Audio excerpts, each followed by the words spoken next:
Hello students, एक बार फिर स्वागत है आपका अपने यूट्यूब चैनल श्री एस.एन.पी मैथमेटिक्स पर। फ्रेंड्स, जैसा कि आप लोग जानते हैं कि इन दिनों हम क्लास 10th में मैथ का चैप्टर 4 द्विघात समीकरण क्वाड्रेटिक इक्वेशन कर रहे थे। लास्ट वाले वीडियो में हम लोगों ने एक्सरसाइज 4.3 के कुछ प्रश्न किए थे। आज हम आगे के प्रश्नों को करने वाले हैं। तो लास्ट वाले वीडियो में हम लोगों ने प्रश्न नंबर 4 तक कर लिया था। आज हम लोग प्रश्न नंबर 5 की बात कर रहे हैं। तो देखिए, प्रश्न ये कह रहा है कि एक क्लास टेस्ट में शेफाली के गणित और अंग्रेजी में प्राप्त किए गए अंकों का योग 30 है। ठीक है। यदि उसको गणित में 2 अंक अधिक और अंग्रेजी में 3 अंक कम मिले होते तो उनके अंकों का गुणनफल 210 होता। उसके द्वारा दोनों विषयों में प्राप्त किए अंक ज्ञात कीजिए। प्रश्न समझ में आया? नहीं आया, कोई बात नहीं। देखो, एक क्लास में टेस्ट हो रहा है। शेफाली मान लो कोई लड़की है, उसको गणित और अंग्रेजी में जो अंक मिले हैं, अगर उन दोनों अंकों को जोड़ दिया जाए, मतलब जितने अंक गणित में और अंग्रेजी में मिले हैं, अगर दोनों के अंकों को ऐड किया जाए तो वो 30 होता है, 30 होता है। यदि उसको गणित में 2 अंक ज़्यादा मिलते और अंग्रेजी में 3 अंक कम मिलते तो उनके अंकों का गुणनफल, मतलब दोनों को गुणा करने पर जो प्राप्त होता वो 210 होता। उसके द्वारा दोनों विषयों में प्राप्त किए अंक ज्ञात कीजिए। ठीक है। तो ये है ओवरऑल कॉन्सेप्ट इस प्रश्न का। तो सबसे पहले देखो, प्रश्न में जो हमें ज्ञात करना हो उसे हम मान लेते हैं लैंग्वेज वाले प्रश्नों में। ठीक है। तो हमें इसमें देखो ज्ञात क्या करना है, उसके द्वारा दोनों विषयों में प्राप्त अंक, दोनों विषयों में कितने अंक एक विषय में मिले, कितने अंक एक विषय में मिले, ये हमें ज्ञात करना है। तो हम क्या करते हैं, मान लेते हैं। जो हमें ज्ञात करना हो हम उसी को मान लेते हैं। तो हम मानते हैं,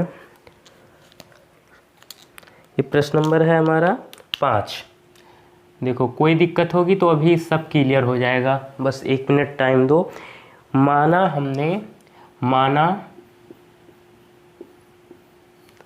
कौन है? शेफाली। माना शेफाली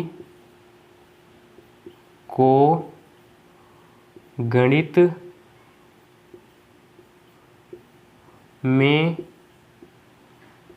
प्राप्त अंक बराबर x।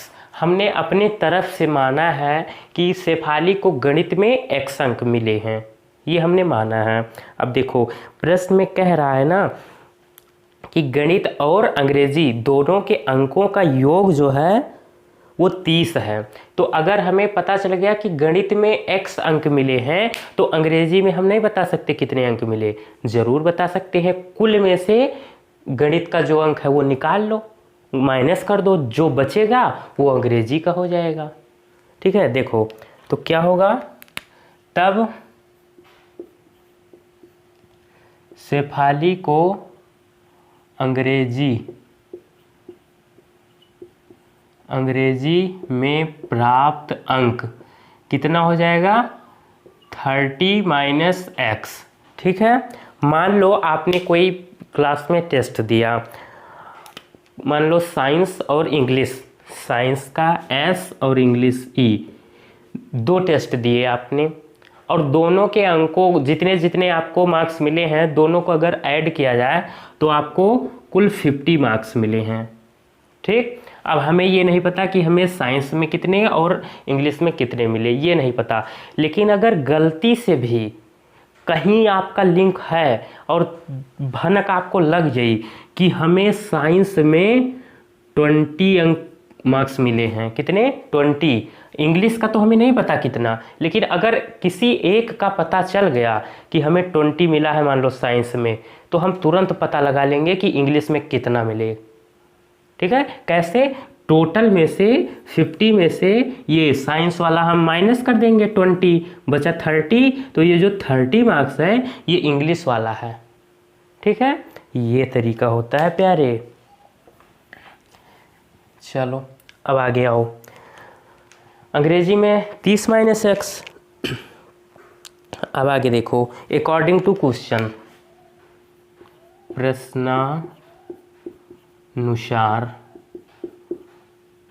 प्रश्नानुसार प्रश्न आपका कह रहा है प्यारे कि यदि उसको गणित में 2 अंक अधिक, देखो गणित ये है गणित, और ये गणित में कह रहा है 2 अंक अधिक, मतलब गणित में 2 अंक जोड़ना है, मतलब गणित +2। अब गणित में कितने अंक हमें नहीं पता, हम ऐसे लिख दिए लैंग्वेज में कि गणित +2, ठीक है। अब आगे देखो, अभी देखना कैसे आप बेवकूफ़ बन जाओगे। देखो गणित में 2 अंक अधिक और अंग्रेजी में 3 अंक कम। अंग्रेजी में कितने? 3 अंक कम। अंग्रेजी में 3 अंक कम, और कम का मतलब होता है प्यारे माइनस करना, ठीक है। गणित में 2 अंक अधिक, अंग्रेजी में 3 अंक कम। अपने मन से कुछ नहीं कर रहा हूं मैं, आपके जो प्रश्न आपका कह रहा है उसी के अनुसार मैं चल रहा हूं, ठीक है। अकॉर्डिंग टू क्वेश्चन, कम मिले होते तो उनके अंकों का गुणनफल, मतलब इसका और इसका गुणनफल, मतलब इसको आपस में जो गुणा करेंगे, जो वैल्यू आएगी वो 210 होती है। कितना? 210 होता, मतलब इनका मल्टीप्लाई हो 210 के बराबर है। अब देखो, अब हमें पता है क्या कि गणित में कितने अंक? x अंक, और अंग्रेजी में कितने मिले हैं? 30 - x। ये लिखने कोई मतलब नहीं है, ये केवल आपको समझाने के लिए मैंने ये स्टेप लिखा है, ठीक है। अब देखो, रख दो ऐसे कि गणित में कितने? x +2। अगर ऐसे आपको समझ में आ जाए, थोड़े स्मार्टनेस है आपके कैलकुलेशन में, तो ये स्टेप आप ना लिखो, कोई ज़रूरत नहीं है। चलो अब फिर अंग्रेजी में कितना? 30 - x, और -3 भी तो है, = 210। अब देखो x प्लस का 2, और ये 30 में से 3 माइनस करेंगे तो ये हो जाएगा प्यारे 27 माइनस का x = 210। ओके, अब क्या होगा? इनका आपस में गुणा हो जाएगा। तो गुणा कैसे किया जाता है? पहले x का एक बार इससे करेंगे 27 से, फिर x से -x से, फिर दोबारा 2 का करेंगे 27 से, फिर -x से। ये तरीका होता है। तो x का जब 27 से करेंगे मल्टीप्लाई तो ये हो जाएगा 27x। ओके, अब प्लस, ये x प्लस में है, ये x माइनस में है, तो प्लस और minus minus, x into x square. अब देखो, अब इसका होगा प्लस, और ये प्लस प्लस 2 का करेंगे 27 में तो 2 7 जा 14, 1 2 2 जा 4 और 1 5, 54। अब ये प्लस और ये माइनस, तो -2 का x में करेंगे तो 2x हो गया, = 210। इतनी बात क्लियर हुई। अब आगे देखो, आगे क्या करेंगे अब हम लोग, ये देखो इसको हम सब इधर भेजेंगे क्यों? क्योंकि देखो हमें क्वाड्रेटिक इक्वेशन बनानी है। तो क्वाड्रेटिक इक्वेशन में ये होता है फॉर्म, ये ax² + bx + c, ये होता है हमारा व्यापक रूप, ठीक है, स्टैंडर्ड फॉर्म या मानक रूप, कुछ भी बोल सकते हो।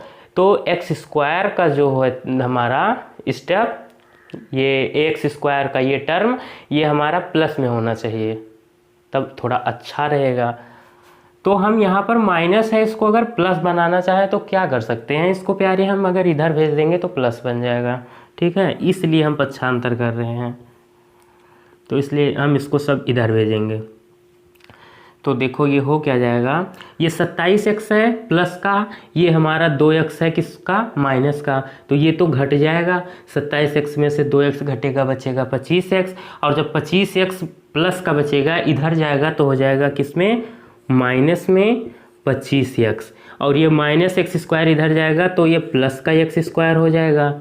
ये पक्षांतर समझ में आया? नहीं आया? देखो ये बराबर लगा है, मैंने -x² को इधर भेजा तो ये हो गया प्लस एक्स स्क्वायर। और 27x में से 2x घटाया तो बचा प्लस 25x। तो जब प्लस 25x को इधर से इधर भेजा हमने तो वो माइनस 25x हो गया। अब इधर और क्या बचा हुआ है, 54 54। जब ये इधर आएगा तो ये माइनस का क्या हो जाएगा 54, और इधर है पहले से ही मौजूद 210। अब इधर बचा क्या, पूरा जीरो बचा। तो चाहे आप जीरो इधर लिखो या इधर लिखो, उससे आपके उत्तर पे कोई प्रभाव नहीं पड़ने वाला है। अब देखो थोड़ा और सॉल्व कर लो इसे। एक्स स्क्वायर माइनस का 25x। अब ये देखो इसके साइन जो है अपोजिट है, अब एक ये प्लस में है ये माइनस में, तो ये घट जाएगा। तो 210 में से 54 घटाइए, 10 में 4 6, और ये कितना हुआ 10, 10 में 5 5, और यहाँ 156 बराबर 0, ये आया। अब तो ये हमारा क्वाड्रेटिक इक्वेशन बन चुका है। एक मिनट, ये माइनस प्लस ये प्लस होगा, ठीक है, ये क्योंकि ये संख्या बड़ी है ना इसलिए ये प्लस 156 होगा। अब देखो, अब हम इसको क्या कर रहे हैं, अब हम इसको सॉल्व कर रहे हैं द्विघाती सूत्र से, श्रीधराचार्य सूत्र से। तो होता क्या है श्रीधराचार्य सूत्र, ये होता है x is equals to minus B plus minus under root B square minus 4ac upon में 2a। ये होता है हमारा द्विघाती सूत्र। चलो लगाओ, आप आंसर निकालो। तो उसके लिए सबसे पहले हमें गुणांक लिखने हैं। गुणांक क्या है, a होता है हमारा एक्स स्क्वायर का गुणांक जो कि है हमारा 1, b होता है हमारा x का गुणांक जो कि हमारा माइनस का 25, c होता है हमारा कांस्टेंट टर्म 156। ओके, अब सब उठा करके फॉर्मूले में रख दो, सॉल्व कर लो, आंसर आ जाएगा। x is equals to minus B minus B की वैल्यू हमारी है माइनस की 25, और plus minus under root B square means minus 25 का स्क्वायर माइनस 4 इंटू ए है हमारा 1 इंटू सी है हमारा 156। ओके, अपॉन में 2a, 2 और a क्या है 1 है तो 1 लिख लो। x इज इक्वल्स टू, अब ये माइनस का गुणा होगा इससे तो ये हमारा प्लस का 25 हो जाएगा, क्योंकि माइनस इंटू माइनस प्लस होता है प्यारे। प्लस माइनस, अब देखो ये 25 का स्क्वायर क्या होता है 625 होता है, 625 होता है। अब ये माइनस 4 का जब मल्टीप्लाई करोगे तो 4 6 जा 24, 2 और 54 जा 60 और 2 62 मीन्स 624, और अपॉन में 2 1 जा 2, ये हो गया। अब x is equals to 25 plus minus under root. अब देखो यहाँ पर ये हमारा प्लस का 625 माइनस का 624, प्लस माइनस घट जाएगा तो 625 में से 624 जाएगा, बचेगा अंडर रूट 1 अपॉन में 2, ये बचेगा। ठीक है, अब देखो यहाँ पे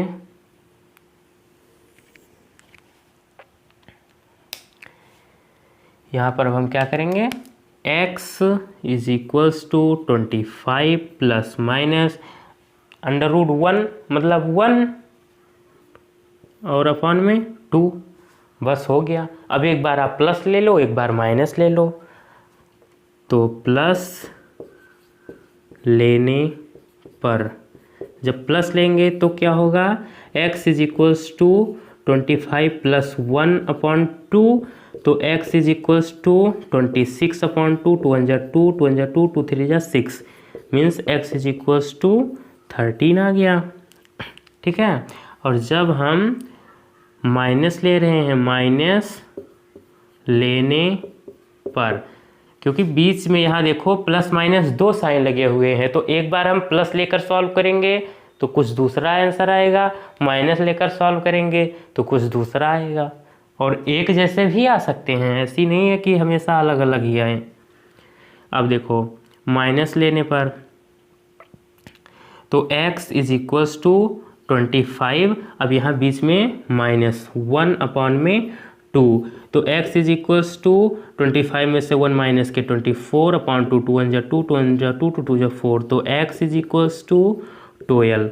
तो ये इसके दो आंसर आ चुके हैं, 12 और 13। हमें ज्ञात क्या करना था इसमें, हाँ मतलब अंग्रेजी और गणित में कितने कितने अंक मिले।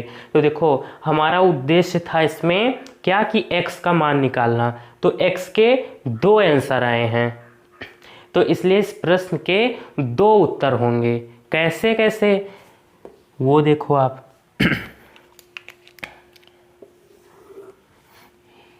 यदि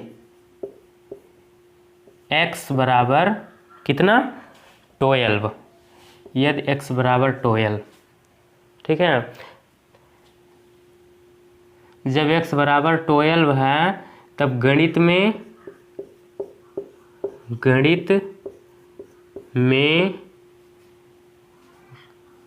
मतलब x बराबर 12 मतलब x का मान 12, तो गणित में 12 अंक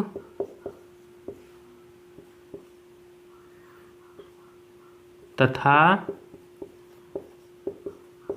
अंग्रेजी में कितने 30 माइनस एक्स, मतलब 30 में से x को हम माइनस करेंगे, 30 में से x को, और x कितना है 12 है, तो 30 में से जब 12 घटाएंगे तो कितना बचेगा, 10 में 2 जाएगा 8 बचेगा, और 2 में 1 जाएगा 1 बचेगा, 18 बचेगा। तो जब गणित में 12 अंक मिलेंगे तब अंग्रेजी में 18 अंक, गणित में 12 अंक तथा अंग्रेजी में 18 अंक मिलेंगे। कब, जब x बराबर 12 होगा, तब जब x बराबर 12, और यदि x बराबर 13 तब क्या होगा, तब गणित में 13 अंक तथा अंग्रेजी में कितना 30 माइनस 13, 30 माइनस 13, तो 17 3 20 और 10 30, 17 अंक मिलेंगे। ये हुआ हमारा फाइनल आंसर। तो ये था ओवरऑल कॉन्सेप्ट इस प्रश्न का। आई होप आप लोग को क्लियर हो गया होगा एक एक पॉइंट। फिर भी अगर कोई डाउट है तो आप कमेंट करके पूछ सकते हैं। शेफाली को गणित में कितने 12 अंक और अंग्रेजी में 18 अंक मिले जब x बराबर 12 लेंगे, ठीक है, और गणित में 13 अंक और अंग्रेजी में 17 कब, जब x बराबर 13। दो आंसर आए हैं ना, तो ये इस प्रश्न के दो आंसर हो सकते हैं दो कंडीशन में। अब आप इसका स्क्रीनशॉट ले लो, एक बार आप स्वयं इसको सॉल्व करना, क्लियर हो जाएगा। अब हम इसके बाद में नेक्स्ट क्वेश्चन की बात करते हैं। हो गया ये, चलो अब हम बात करते हैं नेक्स्ट क्वेश्चन की। अब प्रश्न नंबर 6 है, ये कह रहा है एक आयताकार खेत का विकर्ण उसकी छोटी भुजा से 60 मीटर अधिक लंबा है, यदि बड़ी भुजा छोटी भुजा से 30 मीटर अधिक हो तो खेत की भुजाएं ज्ञात कीजिए। तो सबसे पहले हम क्या करते हैं, डायग्राम बनाते हैं इसका, उससे बहुत अच्छे तरीके से समझ में आएगा। देखो ये मान लो हमारा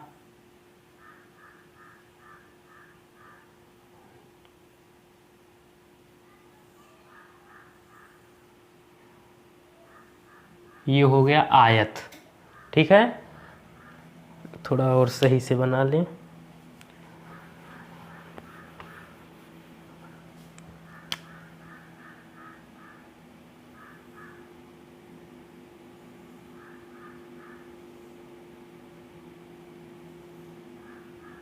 ये हुआ आयत। आयत क्या होती है? भुजाएं आमने सामने की बराबर होती हैं जिसमें, और प्रत्येक कोण समकोण मतलब 90 डिग्री के हों। और मान लो ये हो गया हमारा विकर्ण है, नाम दे दो ए बी सी डी। ठीक है, ये प्रश्न नंबर है हमारा 6 नंबर है। अब इसमें कह क्या रहा है? इसमें कह रहा है कि एक आयताकार खेत है जिसकी छोटी भुजा, नहीं, आयताकार खेत है, खेत का विकर्ण उसकी छोटी भुजा से 60 मीटर अधिक लंबा है। मतलब विकर्ण ये जो है वो छोटी भुजा से 60 मीटर अधिक लंबा है। तो हम मान ले रहे हैं ये जो छोटी भुजा है, हम ये मान ले रहे हैं अपनी तरफ से कि ये है हमारा x मीटर। कितना? x metre. तो इससे जो विकर्ण है वो छोटी भुजा से 60 मीटर अधिक लंबा। समझ में आया? मतलब विकर्ण में हम जब 60 जोड़ेंगे तब वो किसके? छोटी भुजा के बराबर होगा। मतलब x प्लस 60 ये हमारा विकर्ण है। आगे कह रहा है प्रश्न, यदि बड़ी भुजा छोटी भुजा से 30 मीटर अधिक हो। मतलब ये बड़ी भुजा ये छोटी भुजा से 30 मीटर अधिक हो, मतलब इसमें 30 मीटर और हम जोड़ेंगे, ये x प्लस का 30, ये सब कंडीशन हो तो खेत की भुजाएं ज्ञात कीजिए। मतलब हमें इसकी चौड़ाई और लंबाई ज्ञात करना है, ये है कहने का मतलब।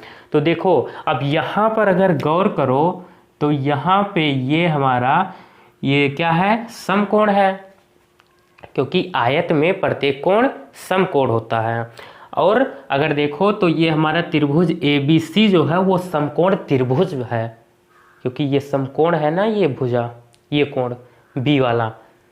तो यहाँ से हम क्या करेंगे? हम एक थ्योरम लगाएंगे, पाइथागोरस प्रमेय, उसकी सहायता से हम सॉल्व करेंगे। तो देखो अब हम क्या कर रहे हैं, लैंग्वेज भी लिख दे रहे हैं 1-2 लाइन। क्या? कि माना आयताकार खेत की छोटी भुजा बराबर x मीटर। ठीक है, ये x मीटर ये हमने माना है। और प्रश्न क्या कह रहा है उसके अनुसार? तो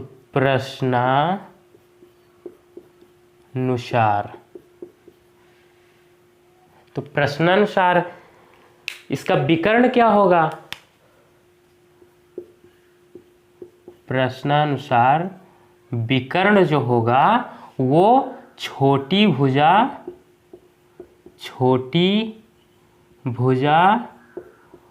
प्लस 60 मीटर होगा।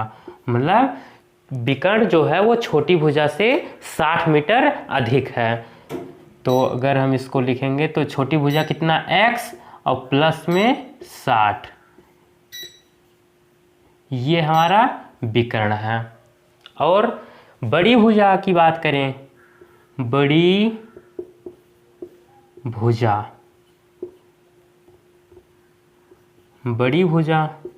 तो बड़ी भुजा जो है वो है छोटी भुजा और प्लस 30 मीटर। मतलब बड़ी भुजा जो है वो छोटी भुजा से 30 मीटर अधिक है। तो छोटी भुजा में जब हम 30 मीटर और जोड़ेंगे तो बड़ी भुजा के बराबर होगी।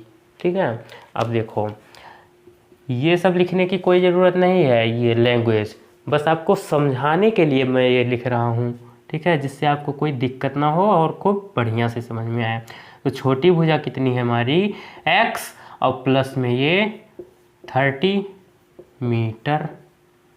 ठीक है, अब देखो अब हम त्रिभुज समकोण त्रिभुज ABC में क्या करेंगे?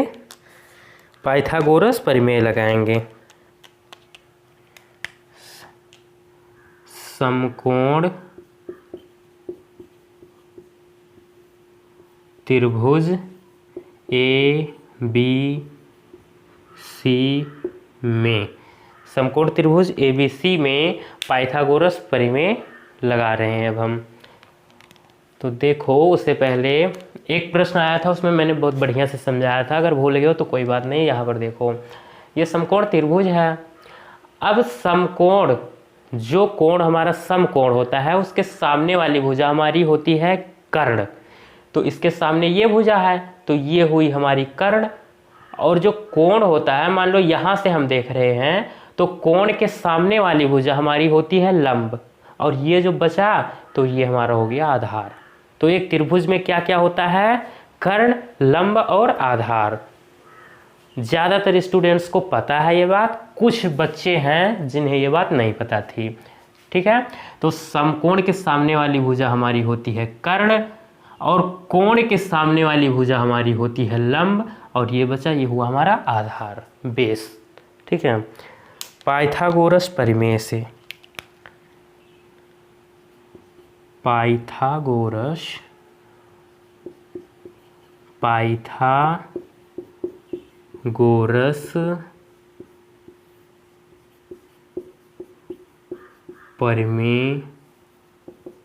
से। ठीक है, अब पाइथागोरस परिमेय क्या होता है? वो होता है कर्ण का स्क्वायर। कर्ण का स्क्वायर जो होता है, वो लंब के स्क्वायर और आधार के स्क्वायर के योग के बराबर होता है।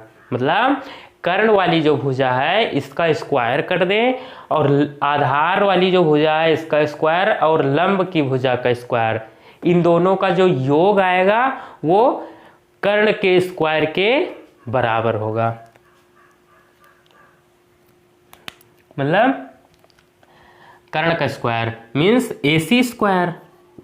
कर्ण हमारा है क्या? AC, ये हमारा AC है, बराबर लंब का स्क्वायर मतलब BC का स्क्वायर, और प्लस में आधार AB का स्क्वायर।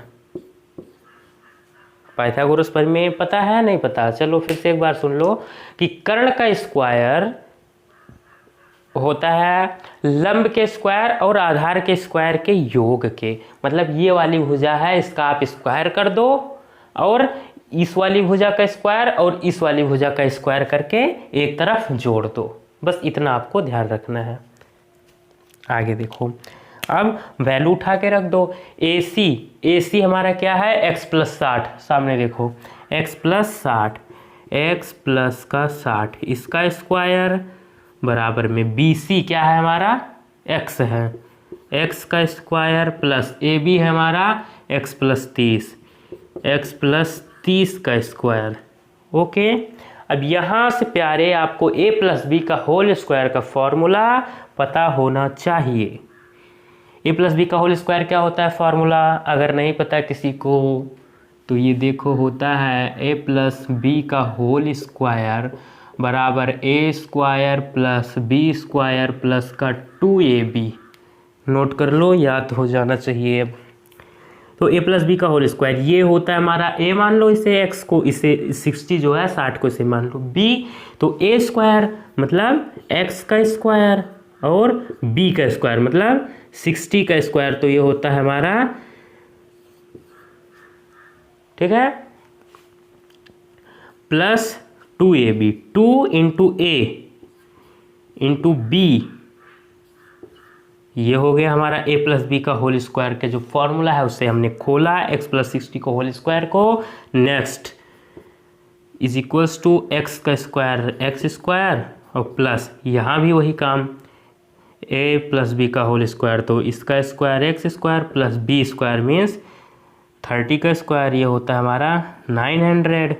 ओके, प्लस 2ab मतलब 2 × a है हमारा x × b है हमारा 30। आगे देखो नेक्स्ट स्टेप में x² प्लस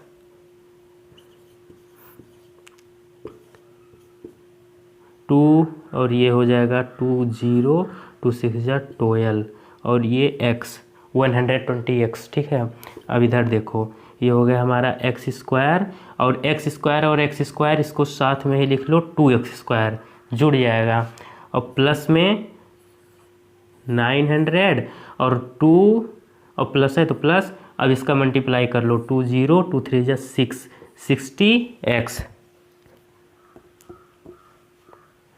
ये हो गया। आगे अब देखो यहाँ पर नेक्स्ट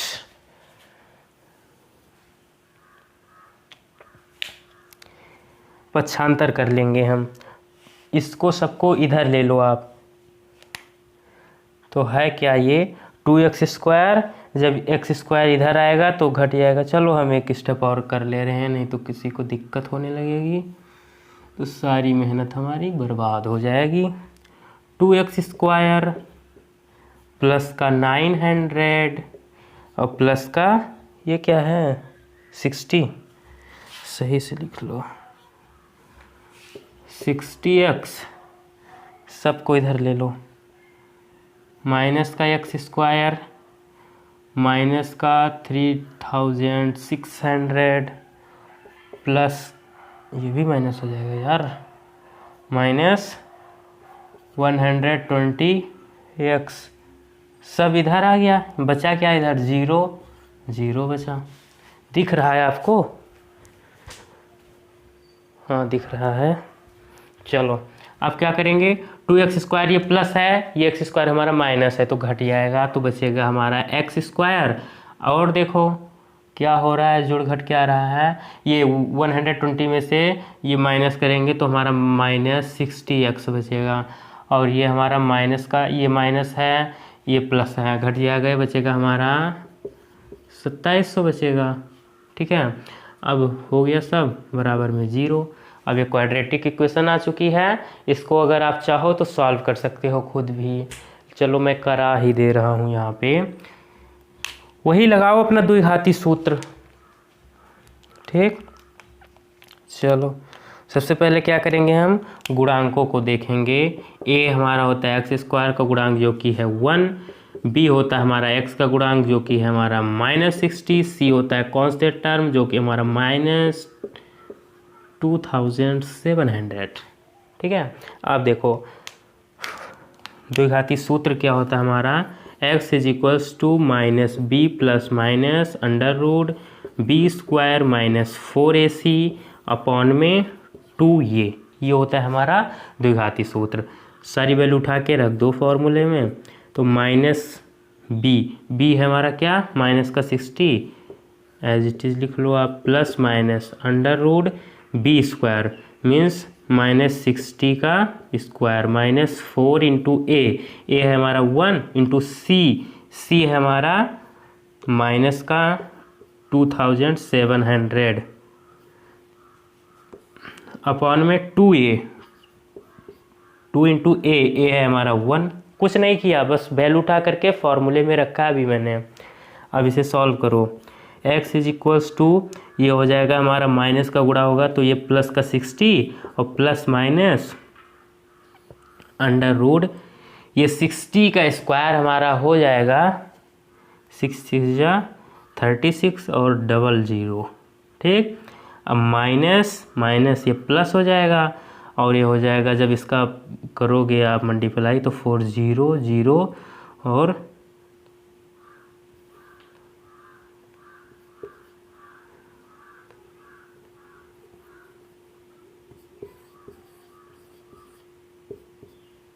ठीक है 10,800 अपॉन में 2। अब ये क्या होगा, जुड़ जाएगा 60 प्लस माइनस √0 00 तो ऐसे आ जाएगा ये। अब 8 और 6 14, 8 और 6 14, 1 3 और 1 4 और 1 ये। ठीक है, और अपॉन में 2। अब जगह नहीं है भाई, उसके लिए हम क्या करेंगे, अगर आप नोट करना चाहो तो नोट कर लो वीडियो को रोक करके, या स्क्रीनशॉट ले लो, क्योंकि अब हम इसको इतना रफ कर रहे हैं। हो गया, चलो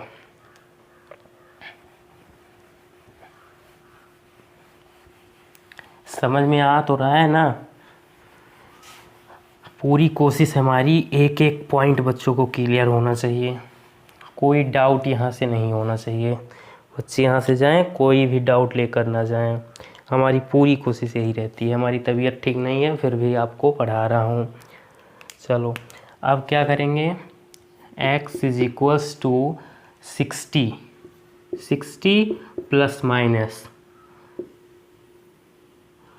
प्लस माइनस अंडर रूट में, देखो इसको सॉल्व करने का तरीका बता रहा हूँ। अंडर रूट इसको लिख लो 144 को एक तरफ ऐसे और इनटू में आप लिख लो 100, ठीक, ऐसे आप तोड़ लो इसको, ठीक, अपॉन में 2 क्योंकि अगर आप इसका गुणा करोगे ना तो यही आएगा। करके देख लो आप देखो 144 जो है किसका वो होता है वर्ग, 12 का, और 100 किसका वर्ग होता है, 10 का, इसलिए मैंने तोड़ा है इसको। कैलकुलेशन इससे बहुत इजी हो जाएगी आपकी। 60 प्लस माइनस, अब ये निकल के आएगा ऐसे, देखो 144 है, ये होता है हमारा 12 का स्क्वायर। 12 का स्क्वायर कितना, 144, तो यहाँ से एक तो 12 निकलेगा और एक क्या निकलेगा, ये 100 का 10 निकलेगा, तो 12 धामा 120, तो हम इसे पूरा लिख दे रहे हैं 120। कोई कन्फ्यूज़न नहीं होनी चाहिए आपको। 120 बटे में 2, बस हो गया। अब एक बार प्लस ले लो, एक बार माइनस लेकर सॉल्व कर डालो। प्लस लेने पर, तो जब हम प्लस लेंगे तब क्या होगा, x is equals to 60 plus 120 upon में 2, तब देखो x is equals to 180 upon में 2, 9 जा 0, तो x is equals to 90 metre आया, ठीक। और वहीं जब हम माइनस लेकर सॉल्व करें तब देखो क्या होता है, माइनस लेने पर, माइनस लीजिए यहाँ पर आप, ये कहाँ गया, ये x is equals to 60 minus 120 upon में 2, तो ये हमारा जब माइनस होगा तो बचेगा माइनस का 60 अपॉन 2, तो माइनस का 30, तो x is equals to minus 30। ये हमारा आंसर नहीं हो सकता क्योंकि भुजा इसकी जो है ना आयत की, ये माइनस में नहीं हो सकती, किसी भुजा की लंबाई माइनस में नहीं होगी, तो इसलिए ये आंसर हमारा नहीं। अपरिभाषित लिख दो, अमान्य लिख दो, ये नहीं होगा आंसर। आंसर हमारा है 90। तो यहाँ से हम अब पता चल गया हमें कि छोटी भुजा कितनी है, 90 मीटर। अतः छोटी भुजा कितनी, 90 मीटर। जगह नहीं है इसलिए मैं ऐसे शार्ट में लिख दे रहा हूँ, आप ऐसे लिख लेना। अतः आयताकार खेत की छोटी भुजा बराबर 90 मीटर तथा बड़ी भुजा बराबर कितना, बड़ी भुजा कितनी है, x प्लस 30, तो मतलब x के जगह 90 रखकर 30 जोड़ देना, 9 3 12 120। बड़ी भुजा तथा बड़ी भुजा 90 प्लस 30 मतलब 120 मीटर। ये हमारा फाइनल आंसर। तो इस तरीके से हमें ये प्रश्न करना था। ये हो गया। अब इसको आप नोट करना चाहो नोट कर लो, एक बार स्वयं भी इसे लगाना। ये प्रश्न आपको स्वयं भी करना है।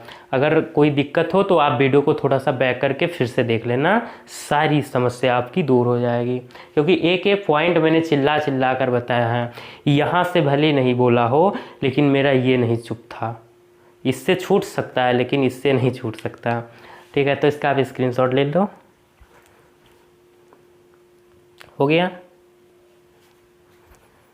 तो फ्रेंड्स, आज का वीडियो आप लोगों को कैसा लगा? अगर अच्छा लगा तो प्लीज़ लाइक कीजिएगा, और अगर पहली बार हमारे चैनल पर आए तो प्लीज़ चैनल को सब्सक्राइब जरूर कीजिएगा। हम लोग मिलते हैं अब एक नेक्स्ट वीडियो में आगे के प्रश्नों के साथ। Bye bye, see you.